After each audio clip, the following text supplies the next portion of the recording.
continue with the practical use of the primitives I discussed yesterday, deterministic and order-preserving encryption in practice.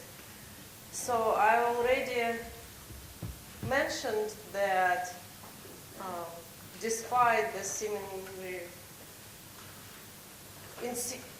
very weak security of the schemes, practitioners were eager to use them, and as you would have said, because they naturally fit the practical needs and the applications of search on the cloud. So kind of one major application, as you noticed, as implementing the proxies, intermediates between the companies and the cloud storage providers, who, again, as we mentioned, do not want to do any changes. They just want to store the data and search on the data. And so there are several companies, and Sky-High Networks and Cypherbase mentioned here on the slide. So they exactly, I can say they doing what the original Navajo startup did, even though their main focus was on order-preserving encryption, but the same goal, how basically implementing these proxies who would do encryption on behalf of the cloud and send data to the cloud and then later decrypt and return it to the server.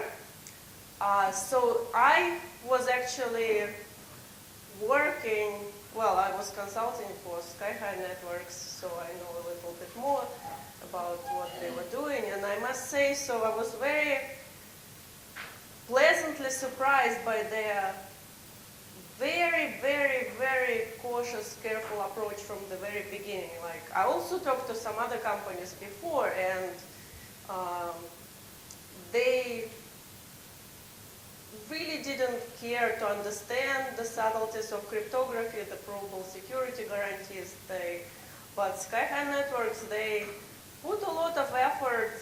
It's kind of part of their selling point, surprisingly. Then they use academic research, not some ad hoc schemes, and they really wanted to understand what is probable security, what guarantees do we have, and when they learned that these primitives, deterministic encryption and order-preserving encryption, so they're not very strong, they still wanted to use it, but then they decided it's very important to also convey to the clients that the guarantees are not that strong, and they asked me to write some very informal paper for practitioners explaining the risks, and actually several, and we're still writing another paper about this. Again, very informal, useful for practitioners. So I was pleasantly surprised. Still, I'm not sure all that what we explain will really reach the customers, and I'm still kind of very not that happy, even though my design can be practically used. I'm still a little bit scared, but at least I like the approach. But this is unlike, I mentioned, CryptDB. This is not about for cloud computing. This is just for protecting arbitrary relational database system. So it also used order-preserving and deterministic encryption, but as I mentioned, they never put any warnings in their work, and that is really scary. They just say they use some probable secure schemes. Okay, and so there are other works like this Minus's system is about entering confidential data in the mobile applications. So slightly different application, but the same idea. They want the data be searchable, but they want to use the same search algorithms without any change, so they need to encrypt. They still use the same idea, using a proxy to use deterministic encryption and not preserving encryption. Okay, so these schemes needed to be used, and they are used. And somewhat not surprisingly, here come the attacks. So this year, at CCS conference this year, there were 2 papers published with experimental results attacking the systems using deterministic encryption or the preserving encryption. So, and these are the 2 papers I will discuss: Inference attacks on property-preserving encrypted databases, Navid et al., and Leakage-Abuse attacks against searchable encryption by Cash et al. Okay, so I will talk about the Inference attack paper first. So, and by the way, most techniques, pretty much all techniques in both of these papers are very, very, very simple. So they pretty much don't use any deep math or crypto, but the results is what's impressive here. And again, I'll mention, so why it's not surprising, but at the same time, the papers got some buzz is because, yes, it was known to pretty much everyone understood or should have understood that, yes, statistical attacks should be possible because deterministic encryption leaks equality, or the preserving encryption leaks at least order, and that's not very strong and something should be possible, but no one really, before this pretty much, there was some other paper, did practical attacks showing exactly on some practical data what can be leaked, and that's why it's not that surprising, but very important and timely, I think, that these attacks come. Okay, just first, like the results, like what this paper did, and first what this paper did. So, using again, as I said, very basic techniques such as frequency analysis, known forever. So this paper worked with CryptDB. So CryptDB, a relational database. I'll talk about briefly how it works, but it's just the relational database where the fields can be encrypted with deterministic order preserving encryption.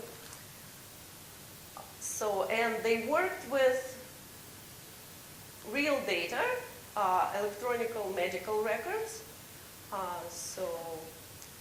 And I'll talk about where they got it. So, but it really contains real patient data from 200 US hospitals.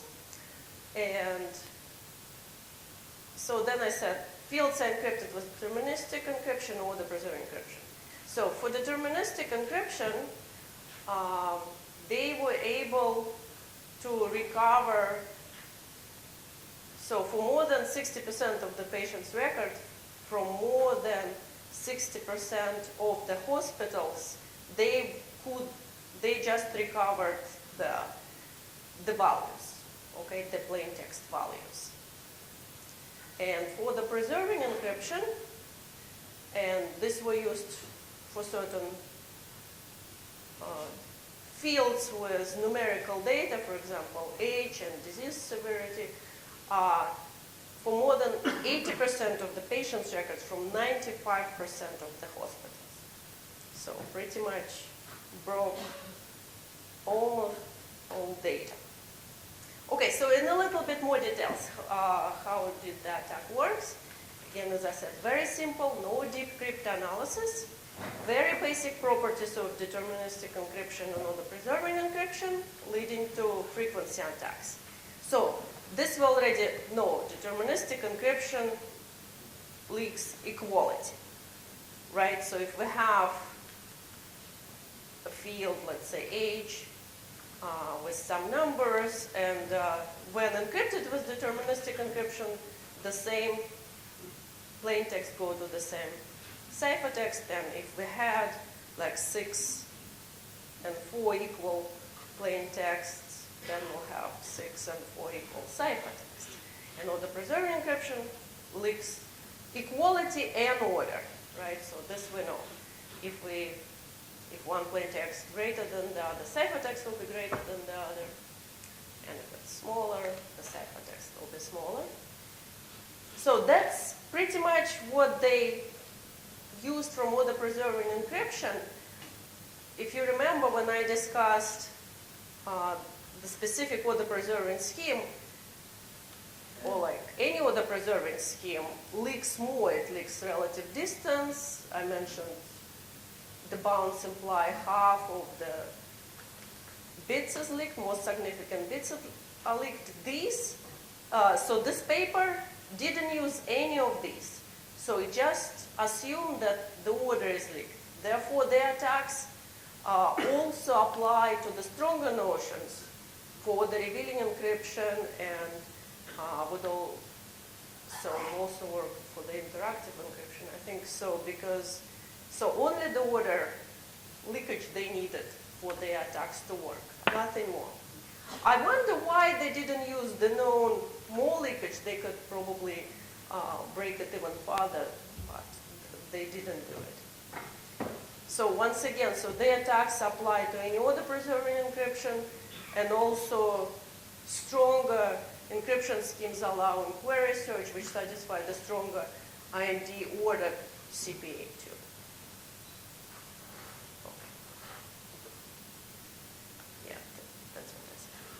And their attacks didn't even need queries to perform, and they didn't use the access pattern leakage, but the next paper will use that. Okay, so just a little bit about CryptDB. So it's the first encrypted database system.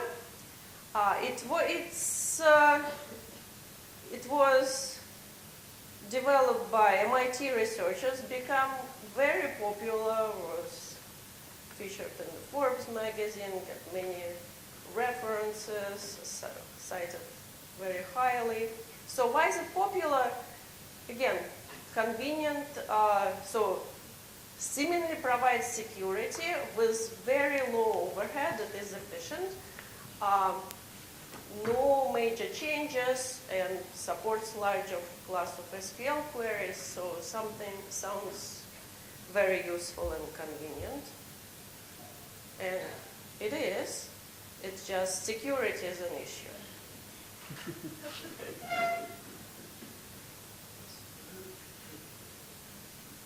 Okay, can be used for encrypting medical data too. So, and allows for queries with the exact search queries and for range queries. For example, finding patients where age is smaller than something. Again, here's the order preserving encryption can be leaked. Okay, it can be found. And the doctors can recover the records, but the server will not know what's stored, supposedly. Okay? So CryptDB discusses that there can be very, very sensitive data, but then it should be encrypted with the traditional randomized encryption scheme, but then it will not be searchable. But then some fields which need to be searchable, depending on what search it is. If it's just exact match, then they should be encrypted with deterministic encryption. And if they need to be sorted and range queries need to be answered, then they should be encrypted with order preserving encryption. So depending, it's the client decides which fields, what functionality you need from which fields and when, and then the corresponding primitive is used. So these slides I borrowed, and I mentioned from the authors, and they say they use deterministic encryption for sex, and I would just expect two fields. I don't know. I'm a bit confused what's going on. And it's everywhere. Like, they say quality is leaked, so quality of sex should be leaked. And I don't know how many. Yeah, I didn't quite understand what's going on. Okay. Yeah, so it's CryptDB is known to, it's actually uses the notion of encrypted onions, where the same plaintext can be encrypted in a sequential manner with various encryption schemes. But when you need certain functionality, layers can be peeled off to the needed. For example, if we want to do keyword search, then you remove the more secure layers and leave deterministic encryption on top, so you can make keyword queries. And the same if you want to do range queries, then you peel the layers still, or the preserving encryption is there, and do this. Okay? So they use some other types of encryption, but what's important, there are layers you can peel to where you would just have deterministic encryption or order preserving encryption, and that's what's important for the attacks. And again, it's clear that equality and order is some information leakage, but what does it mean for a practical application? And this is what this paper did.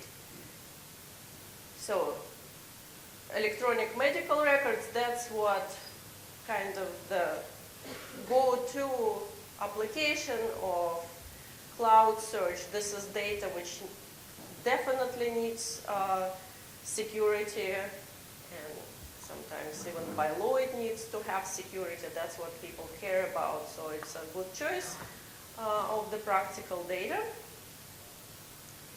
And by the way, I think they'll mention that they used real patient data was released for research purposes, but they had to sign the form that it will be only used for research purposes, and they shouldn't try to de-anonymize the paper, try to infer any patient names, but other than that, other research is possible. Okay.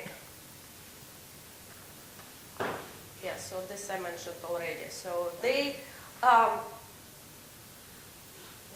actually, it's not known that CryptDB was used to encrypt this type of data exactly, but they just imagined what it would be. So they took the valid data and encrypted it the same way CryptDB would do.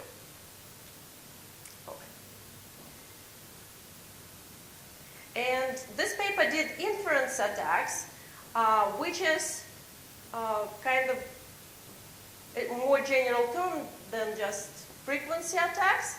So what's the difference is that it's a basic statistical attacks, but which use some auxiliary data as a reference. Okay, and they emphasize they didn't try, even though the techniques they used can be used for de-anonymization of the data, they didn't do any of that, but they just tried to break the fields of the database. So the data they used the target data, the database they were trying to break, And this data was some real data. As I said, it's controlled access, but a lot of data was available with, but they had to sign special forms how it will be used. As auxiliary data, they used completely publicly available data from Texas hospitals, available to everybody without control access, but it didn't have as much attributes as a reference in the database, as many fields as they wanted. So in addition, they used the data very similar to the target data, just with different hospitals and from different years. Okay, so what did they do? So first, deterministic encryption. So very, very simple attacks. So let's say we have the database contains records for various patients, and let's say number of days patients stayed in the hospital are encrypted. So there are repetitions, and they just count. They just look at the ciphertext, and at the ciphertext encrypting the number of days stays in the hospital, and they just count how many do we have. Okay? And that's easy to do. Wait, I apologize. So that's some inconsistency. Then, so I will just tell you, they just sorted from the most frequent ciphertext to the least frequent ciphertext. No change, they sorted, okay? This histogram. And then they look at the auxiliary data they have, where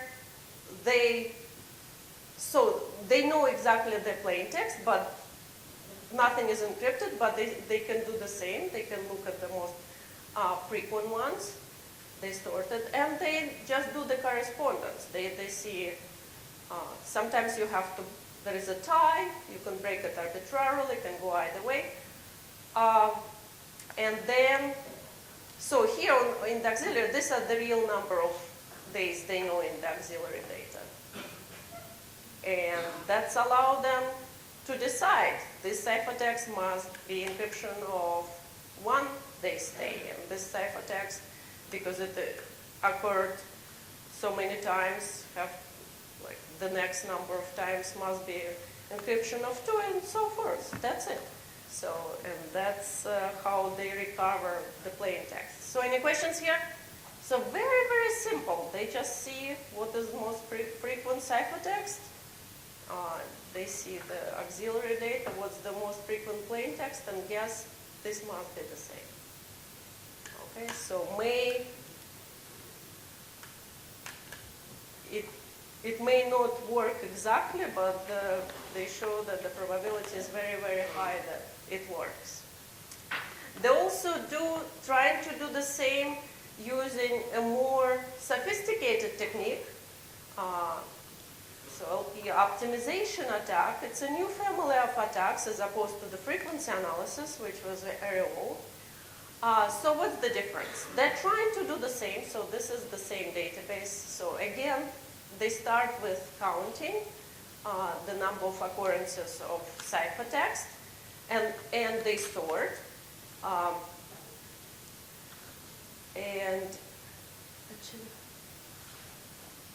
Actually, no sorting here yet. So no sorting, they just computed. Then they take the auxiliary histogram, also look at the occurrences of the non-plain text, and then instead of sorting in correspondence, so if these are we just take from the previous one the right columns, we want to find the right correspondence. But to do this, we compute L, so and P is a parameter here. It's L2 distance is computed between these. Then they compute the total mapping cost. And then they're trying to minimize this cost, and for the minimum cost possible, that will be the right correspondence. Okay? Because if this is the right correspondence, then the total mapping cost will be this, so this is the minimum. But they just use known algorithms to find the minimum mapping cost, and then will give us the ideal mapping. Okay? And they formulate this as a linear sum assignment program for which there are known algorithms similar to linear programming algorithms. So Hungarian algorithm gives a solution and is somewhat efficient. And that's what it finds. So, and they show that actually for p greater or equal than 2, the results they got are exactly the same as what we will get with the basic frequency analysis. So they say they're not sure if someone can prove it that the results have to be the same, but they appear to be the same.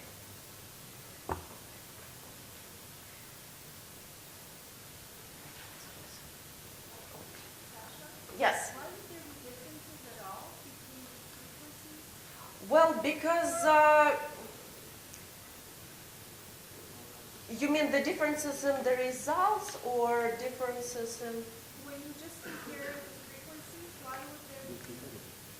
Oh, it's not the same database as they use. Okay, so they're using two different sources. One is encrypted, one is not, and they're supposed to reflect the same data, but I mean, they might not. Yes, so this auxiliary thing in both approaches, frequency optimization attack, this is similar data but not the same data. They just hope that they shoot similar frequencies, but they don't have the exact same frequencies. Yeah, that's from where? Because you're trying to break some new data, having as a reference some similar data, yes. Yes.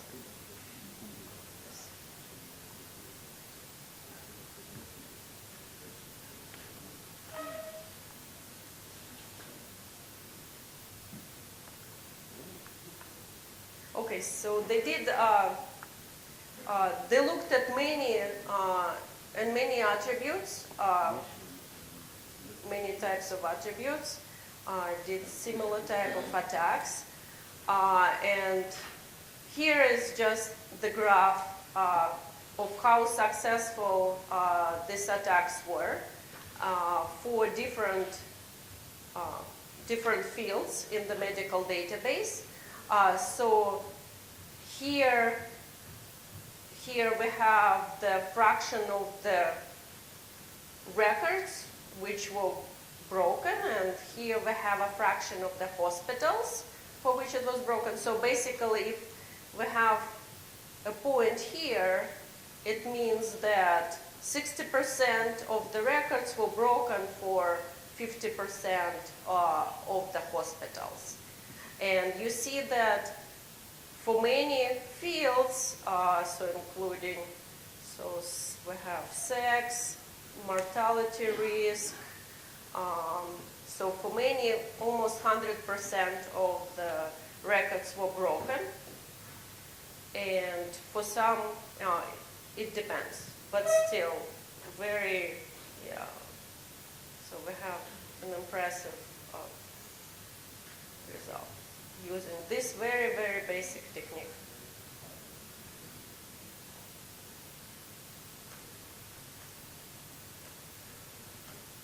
Okay, so for sex, 100% of the patients, for 95% of the hospital, mortality risk 100% again of the patients, for 99% of the hospital, and so there are other patients.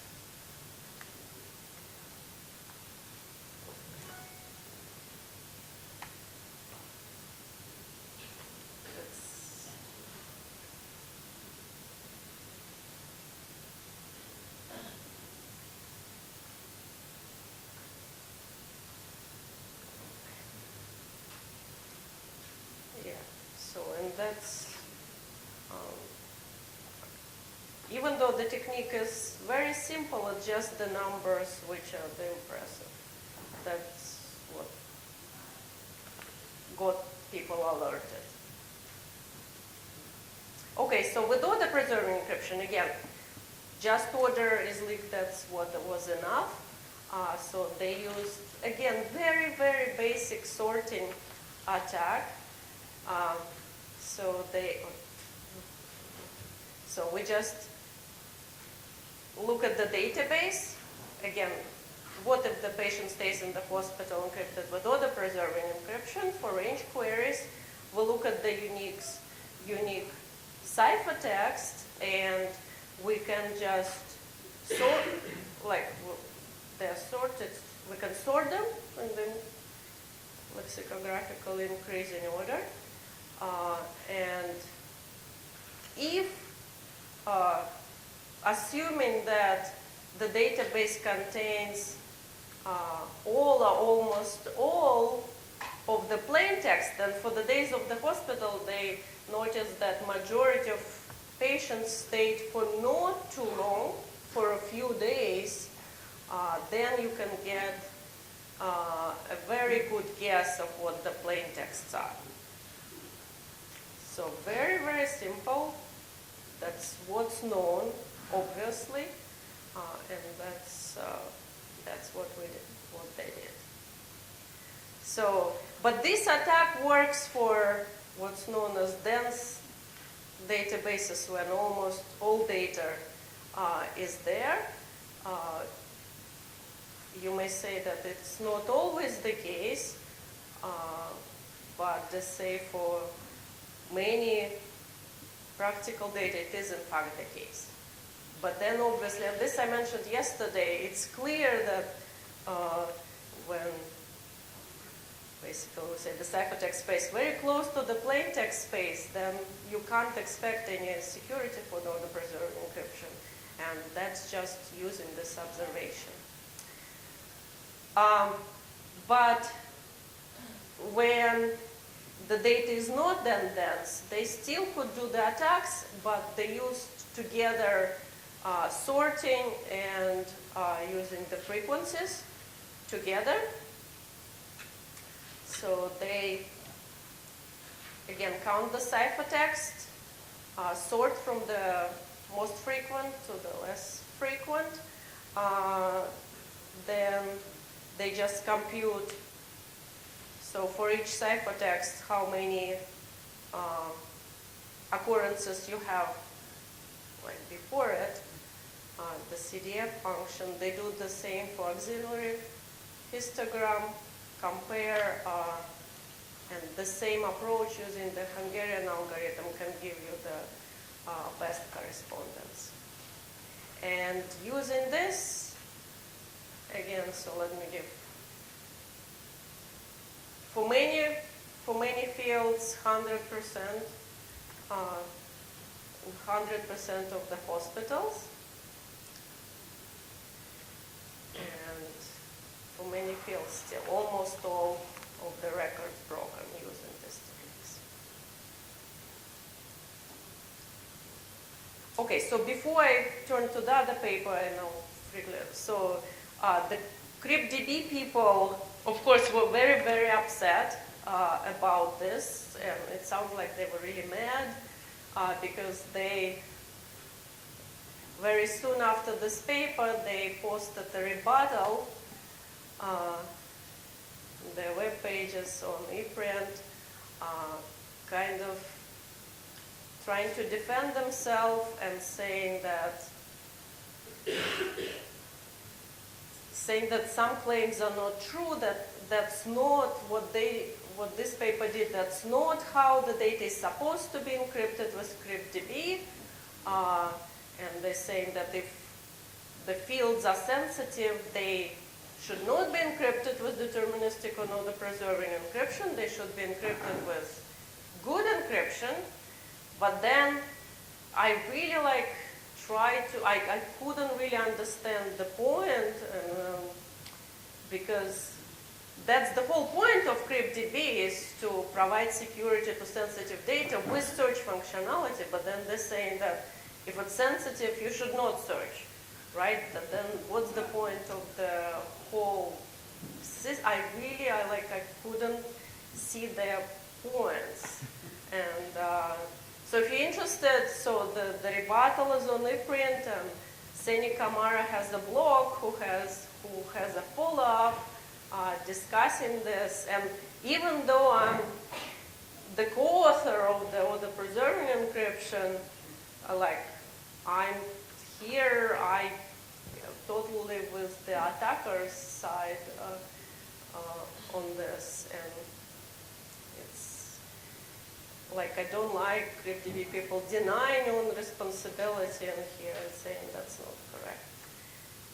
Okay, so and then briefly about the other paper, Leakage-Abuse attacks. So this is about breaking searchable encryption when used to encrypt not relational database, but text documents, in particular email documents. And again, they used real data, publicly available emails from Enron employees, 2000-2002, which is available online. And again, the highlights, so the bottom line of the attacks shows that they have various types of attacks.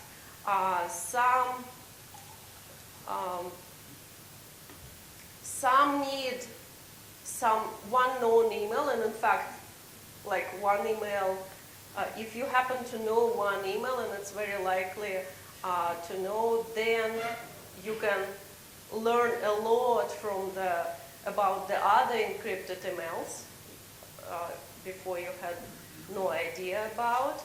And also, even if you don't have any known emails, still a lot can be learned, and I'll tell you about this. And by the way, I like the name, so Leakage-Abuse, it means that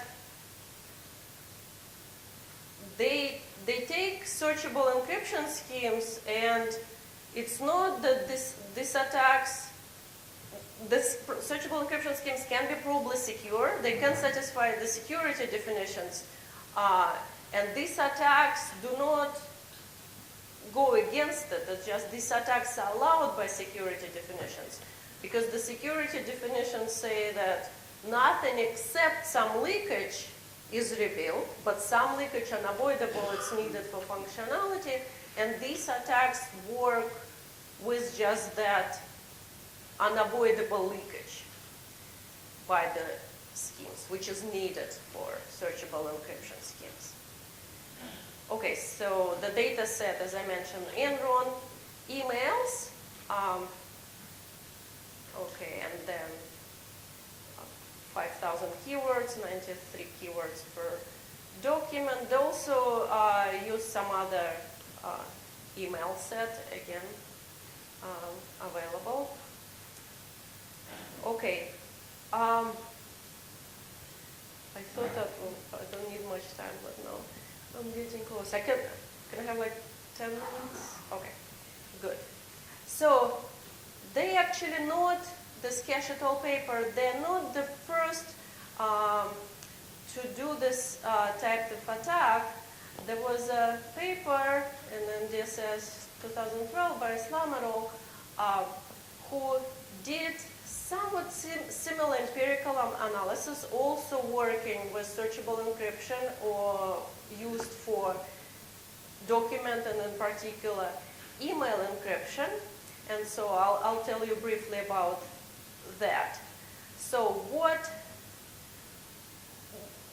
without looking at this, just an intuition. If you know something about the documents, let's say emails being encrypted, and something about keywords frequencies there, or namely kind of co-occurrence of keywords. Let's say it's about, so they have an example, if it's about baseball league, and then if you know that New York Yankees are the it's the set of 3 keywords which is most frequently occur in any document together.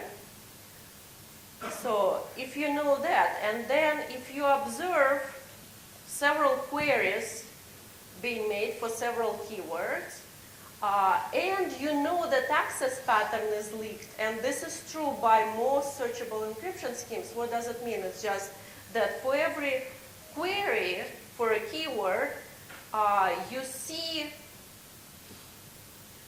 which documents are returned. You don't necessarily know these documents, but you see that for each query, this document is returned, and for the next query, the same document is returned too, and some other document. You don't know anything about the document, but you see kind of the IDs or locations of this document.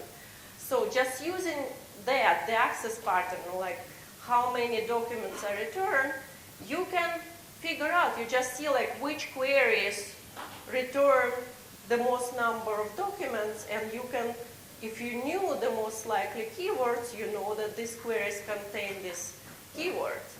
But then again, looking at this New York Yankees, you would think that New and York are likely to be together in one document, much more likely than New Yankees, because it doesn't make sense. And it kind of gives you idea to separate here as well. So in general, so knowing, assuming the attacker has a lot of information about or some probabilistic information about the documents. Maybe it knows all documents and keywords somehow, or maybe what they say, what's needed is a knowledge of kind of co-occurrence of the keywords. If you know how likely any 2 keywords to appear in a random document, that's what will be sufficient.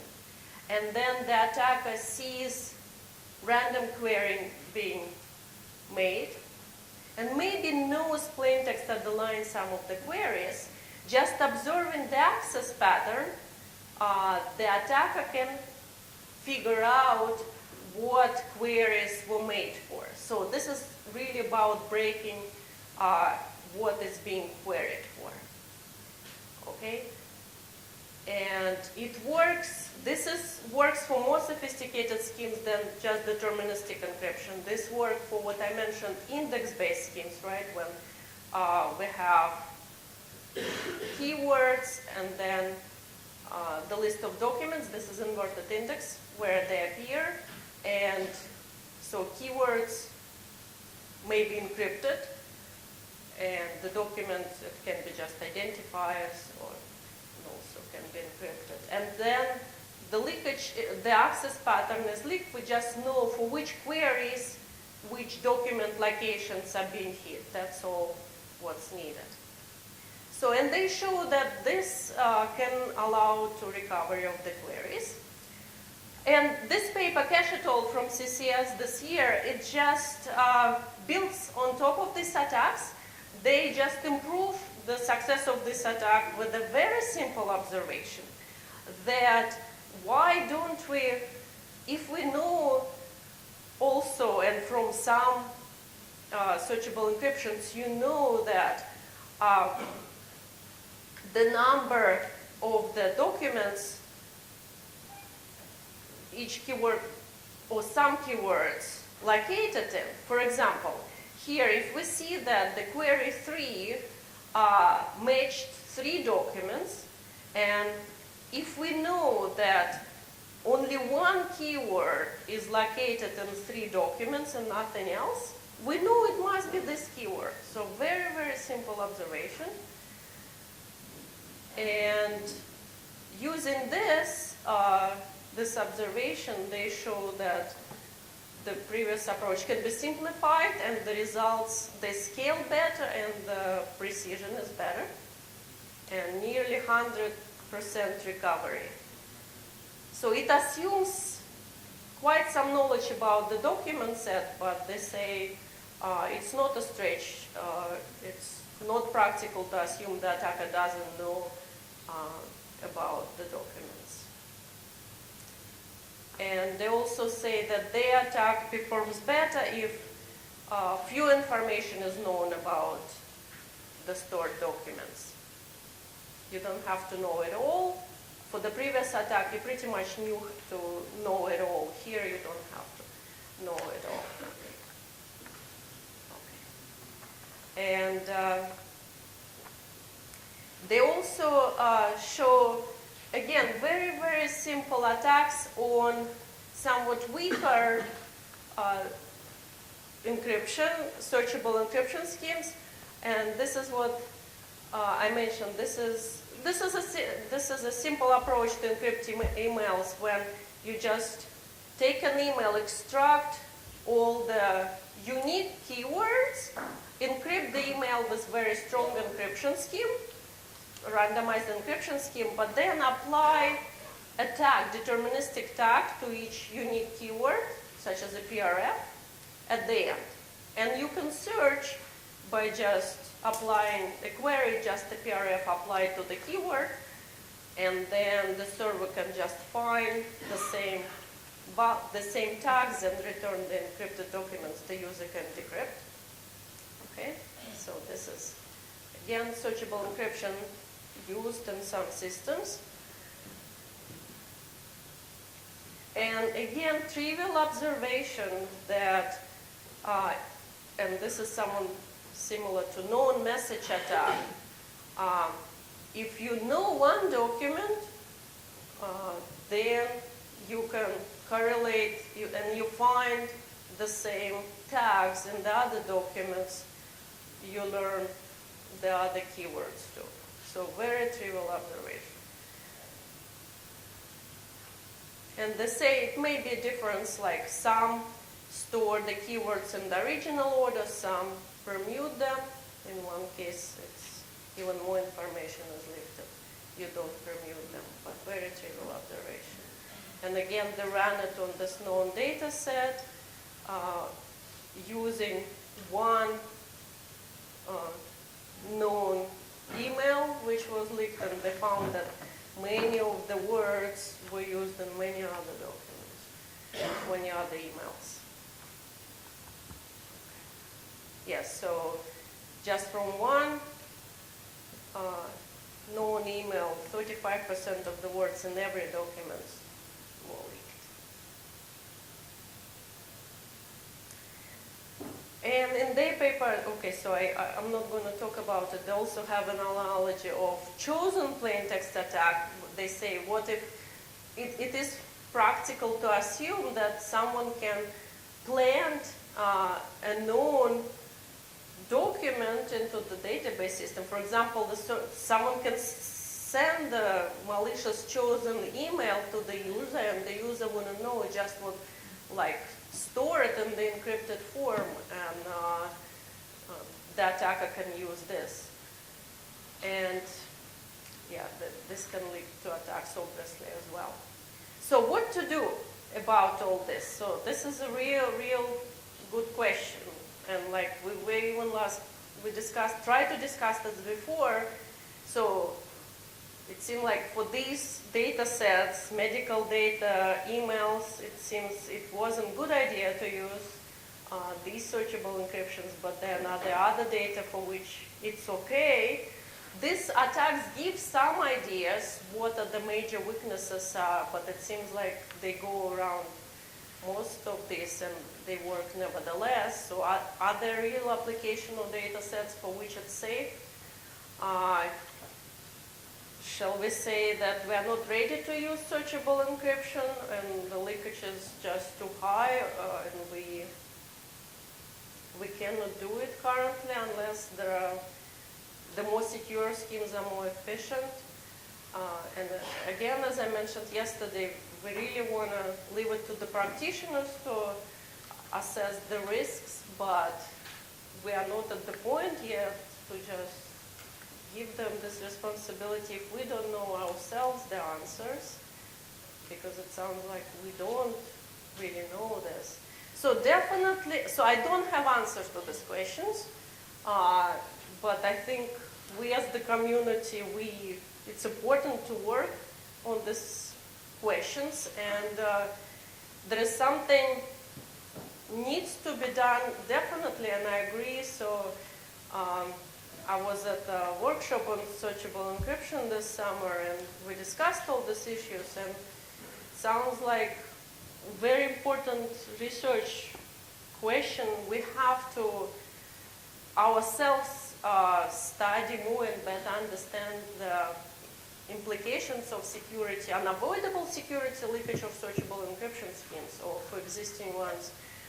We don't know how to compare leakages. We don't know how, because there are different encryption schemes which say this leaks this leaks this, and it's not clear one is better than the other. How do they compare? What are the practical implications of this? These attacks, as I said, they didn't contradict the existing security definitions. Maybe we need new security definitions. In fact, for years I wanted to have a security model which would work for something like CryptDB, which would take into account the queries and maybe some of these attacks will be taken into account or booked up earlier. And maybe we can use some other techniques, for example, information theory, and I'm currently trying to learn something interesting, information flow theory, something different, what seems very applicable, kind of the entropy type measures maybe will allow us to quantify differently the leakage of searchable encryption schemes. Okay, so yeah, that's it for my talk, so a lot to think about. Yeah, thank you.